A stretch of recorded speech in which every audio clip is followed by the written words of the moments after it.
공자가 노자에게 가르침을 받으러 갔다는 고사가 있었지요. 서로 지향하는 바가 달랐을 텐데 공자는 왜 노자에게 갔을까요? 그건 바로 역경 주역 때문이라고 봅니다. 역경은 변화에 대한 학문입니다. 공자는 노자가 역경에 대해서 아주 잘 알고 있다고 생각했기 때문이죠. 공자는 살아생전에 가죽끈이 3번 넘게 끊어질 정도로 주역책을 열심히 받고 나에게 몇 년의 시간이 더 주어져 50살의 역을 배운다면 큰 과언은 없을 것이다 라는 말을 남기기도 하였습니다. 그럼 노자가 어떻게 역경의 이치를 잘 알고 있다고 생각했을까요? 노자의 대표적인 사상을 보면 상선약순이, 무의자연과 같은 말이 자주 나오죠. 자연현상을 아주 자세히 관찰하고 인간사회에 접목시켜 큰 지혜를 얻은 것이라 할 수 있습니다.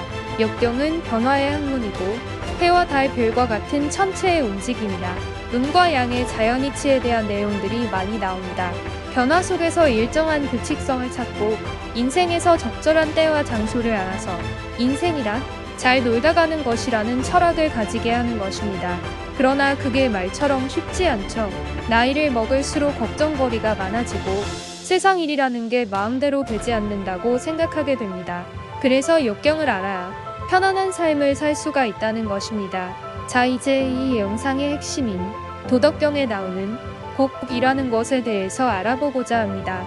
역경에는 곡서만무리무유라는 말이 나오는데 노자는 곡즉전 곡직전이라고 했습니다. 구부러지면 온전하다는 것이죠. 이 말은 고든 나무가 먼저 베이고 굽은 나무가 동네를 지킨다는 우화와 상통하는데 노자는 바른 길을 걷기보다는 구부러진 길을 걸어야 온전하며 그렇게 해야만 일처리도 성공할 수 있다고 말합니다. 도대체 이게 무슨 말일까요? 예를 들어 아이들이 위험한 장난을 한다고 칩시다. 만약 어떤 어른이 나타나서 호되게 꾸짖게 되면 어떻게 될까요? 아이들은 금방 달아나 버릴 것입니다. 그러나 곧 다른 곳에 가서 다시 위험한 장난을 하게 되겠죠? 하지만 방법을 바꿔 호되게 꾸짖는 것 대신 재밌는 장난감을 준다면요. 아이들은 위험한 장난을 그만두게 됩니다. 원칙만 고집하지 않고 정도가 아니라 구부러진 길을 가는 것이죠.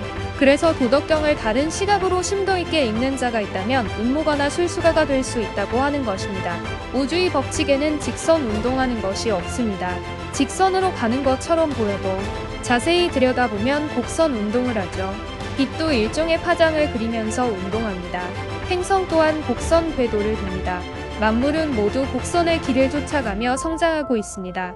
이 이치를 깨달으면 인생이 너무 고다서는 안 된다는 것을 알 수 있습니다. 구부러질 수 있어야만 성공합니다. 구부러질 수 있다는 것은 그만큼 유연하다는 의미입니다. 너무 곱고 딱딱한 나무는 부러지게 마련이죠. 답답할 정도로 원칙만 강조하던 사람도 나이가 들고 다양한 경험을 많이 쌓은 이후에는 어느 정도 융통성을 갖게 되는 경우를 보신 경험이 있으신가요? 감사합니다.